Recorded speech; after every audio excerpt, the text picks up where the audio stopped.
at kakaibang experience ang naranasan ng mga residente ng Barangay San Josef sa bayan ng Peñaranda na lumahok sa kauna-unahang karera ng Balsa 2015. Gamit ang tsinela sa pagsagwan, balsa na may habang 5 metro at lapad na 1 metro ay binaybay ng mga kalahok ang Peñaranda River Irrigation System. Hindi maalis ang ngiti sa mga labi ng mga manlalaro, lalong higit kina Christopher at Mang Edgardo nang tanghalin sila bilang kampiyon sa nasabing palaro. Masarap sa pakiramdam, masaya. Sobrang saya, kakaibang experience. Una rito, anila Mang Edgardo na matapos ang ilang taon ng tila malungkot na pagseselebra ng taon ng fiesta dahil sa kawalan ng mga palaro sa kanilang lugar gaya nito, ngayong taon muling naibalik ang sigla at kasiyahan sa Barangay San Josef sa ilalim ng pamumuno ng bagong halal na Pangulo ng barangay. Naibalik niya uli yung dating mga kasi nakakaraan ng piyesta, nawawala na yung mga palaro na ganyan.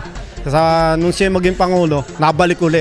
Kaya lubos-lubos ang pasalamat namin sa Pangulo rin. Bumalik yung sigla. Ayon sa Pangulo ng barangay na si Marlon Abisamis, ang konsepto ng mga nasabing palaro ay kanyang nabuo base sa pang-araw-araw na buhay ng karamihan sa kanyang mga kabarangay kung saan ang pagsakay sa balsa ang gamit ng mga ito sa pangingisda at pagtutumana. Karoon kami ng karera ng balsa. Ito kasi ngayon lang ginanap dito sa barangay namin, even sa bayan ng Peñaranda. Alam mo kasi ang balsa ay naging bahagi na ng buhay ng mga tao rito dahil sa pagtutumana nila sa ilog, yun ang ginagawa nilang sasakyan. Dagdag pa ni Abisamis na lubos ang suporta ng lokal na pamahalaan ng Peñaranda sa pangunguna ni Mayor Ferdinand Blueboy Abisamis kasama ang ilang opisyal ng barangay sa taon ng pagdiriwang ng kanilang fiesta, partikular sa pagpapanatili ng katahimikan hindi lamang sa Barangay San Josef kundi maging sa buong bayan ng Peñaranda. Yung peace and order, lalo sa aming barangay, inasistihan ako ng aming kapitan, si Noel Mercado, kasama yung kanyang mga tanod at yung kanyang hepe. Bukod sa karera ng balsa, ilan pang palaro ang naging sentro ng pista tulad ng parada, firework display at iba pa.